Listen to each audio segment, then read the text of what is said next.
دل کو مایوس مت ہونے دیں، بس یقین رکھیں کہ اللہ رب العزت کے فیصلوں پر اگر دیر ہے تو یقیناً اسی میں خیر ہوگی۔ وہ رب دو جہاں تمہارے کام ایسے بنائے گا جیسے وہ کبھی بگڑے ہی نہ ہوں۔ دیکھنا ایک دن تم شکر کے سجدے میں ہوگے اور آنسوؤں سے تمہارا چہرہ اور جائے نماز بھیگ چکی ہوں گی۔ تمہیں سمجھ نہیں آئے گا کہ کس طرح اللہ رب العزت کا شکر ادا کروں۔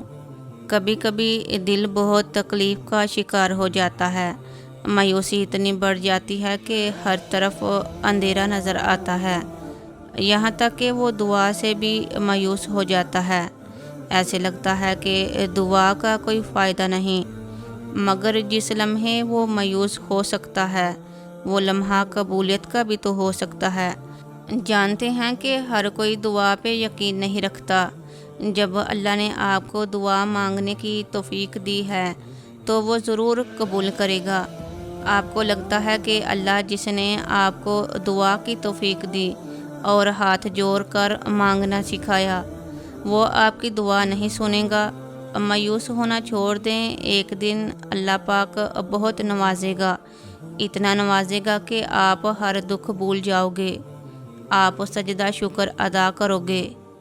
ایک بات جو ہمارے دل و دماغ کو چھو کے گزرتی ہے کہ کیا ہمیں زندگی میں آگے بڑھنے کے لیے، کامیاب ہونے کے لیے اپنی زندگی کے ہر معاملے میں دنیاوی سہاروں کی ضرورت ہوتی ہے؟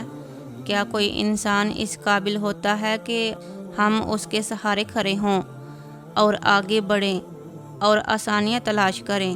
میری نظر میں سہارا ایک ہی کافی ہے، جو سب سے زیادہ مضبوط اور ہمیشہ تھام کے رکھنے والا ہے، صرف ایک ہی اللہ کا سہارا، جسے تھام کے ہم کبھی مایوس نہیں ہوتے۔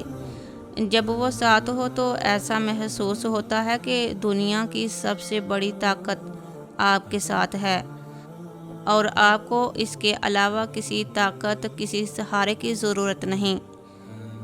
اگر وہ ایک واحد ہستی ہمارے ساتھ ہے تو پوری دنیا بھی مل کے ہمارا کچھ نہیں بگاڑ سکتی۔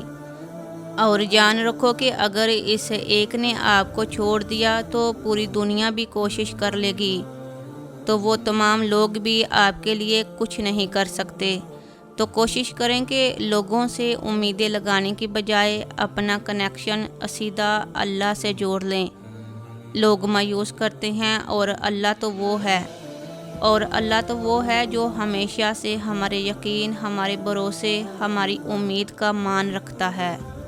یقین مانو، جب تم جائے نماز پر بیٹھ کر اپنے ہاتھ اپنے رب کی بارگاہ میں اٹھا لو گے اور اگر زبان سے کچھ بول بھی نہ پاؤ گے تو تب بھی وہ رب کریم تمہاری خاموشی کو سمجھے گا، تمہارے دل کی کیفیت کو جان جائے گا، کیونکہ رب ہمارے دل کی کیفیت کو خوب جانتا ہے۔ اور تم آج سے ہی مایوس ہونا چھوڑ دو اور بے فکر ہو جاؤ اور یقین رکھو اپنے رب پر، اور تمہارا دل سے بھروسہ یقین ہی ہے جو تمہاری دعاؤں کو قبول کروائے گا، کیونکہ اگر تمہارا ایمان کمزور ہو گیا، اگر تمہارا یقین اللہ پر نہ رہا تو تمہاری دعائیں کبھی قبول نہیں ہوں گی۔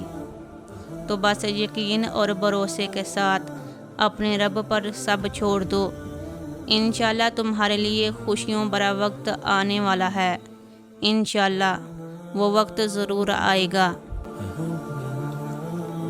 میری اللہ تعالیٰ سے دعا ہے کہ اگر آپ میں کوئی پریشان حال مصیبت میں مبتلا ہے، کسی ایسے وقت سے گزر رہا ہے جو آپ کے لیے بہت اذیت کا باعث بن رہا ہے، تو اللہ تعالیٰ آپ کی تمام پریشانیاں دور فرمائے اور آپ کے لیے آسانیاں پیدا فرما دے۔ آمین ثم آمین۔ اگر آپ کو ویڈیو پسند آئے تو اپنے دوست احباب کو ضرور شیئر کریں اور ساتھ ہی کمنٹ سیکشن میں اپنی رائے کا اظہار ضرور کریں۔ جزاک اللہ۔